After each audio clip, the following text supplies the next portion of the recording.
Kitchen and health tips channel உங்களை வரவேற்கிறது. ரொம்ப சீக்கிரமாக செய்யக்கூடிய சட்னிகளில் ஒன்று தக்காளி சட்னி.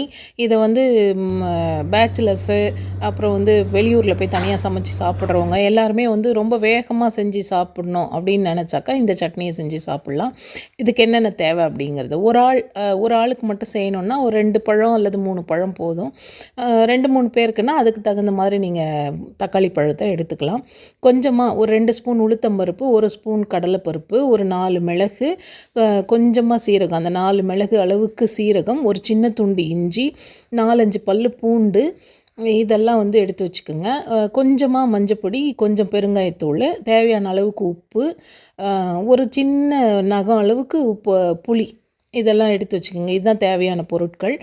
இது வாணலியை வச்சு நல்லெண்ணெய் ஊற்றி, நல்லெண்ணெய் இருந்தால் ஊற்றுங்க, இல்லைனா கடலெண்ணெயும் ஊற்றலாம். நல்லெண்ணெய் இல்லை கடலெண்ணெய் ஊற்றி முதல்ல அந்த உளுத்தம்பருப்பு கடலைப்பருப்பு இருக்குது இல்லையா, அது எல்லாமே வந்து ஒன்றா கொட்டிடலாம். மிளகு, சீரகம், ஒரு சின்ன லவங்கம், ஒரு சின்ன துண்டு பட்டை, தேவைப்பட்டால் போட்டுக்கலாம், இல்லைனாலும் விட்டுடலாம். இது எல்லாத்தையும் வந்து செவக்கட்டோன்னு சொல்லி வறுக்கணும். வறுப்பட்ட பிறகு நீங்கள் அதை தனியாக எடுத்தும் வச்சுக்கலாம் தட்டில். அது தக்காளியை தனியாக வதக்கி கொட்டலாம், ஒன்றா வதக்குனாலும் சரி.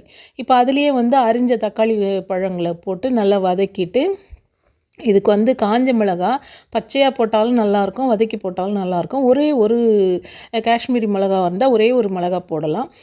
ஏற்கனவே நம்ம மிளகுலாம் இஞ்சிலாம் வச்சுருக்கோம், அதெல்லாமே காரம் அப்படிங்கிறதுனால ஒரே மிளகா போடலாம். காரம் கொஞ்சம் தூக்கலாக வேணுங்கிறவங்க ஒரு 1.5-2 மிளகா அப்படி போடலாம்.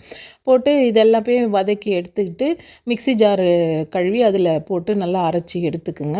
தாளிக்கணுன்னாலும் கொஞ்சம் கடுகு, சீரகம், கருவேப்பிலை போட்டு ஒரு 2-3 உளுத்தம்பருப்பு போட்டு தாளித்து அதில் கொட்டிக்கிட்டிங்கன்னா ரொம்ப டேஸ்ட்டாக இருக்கும்.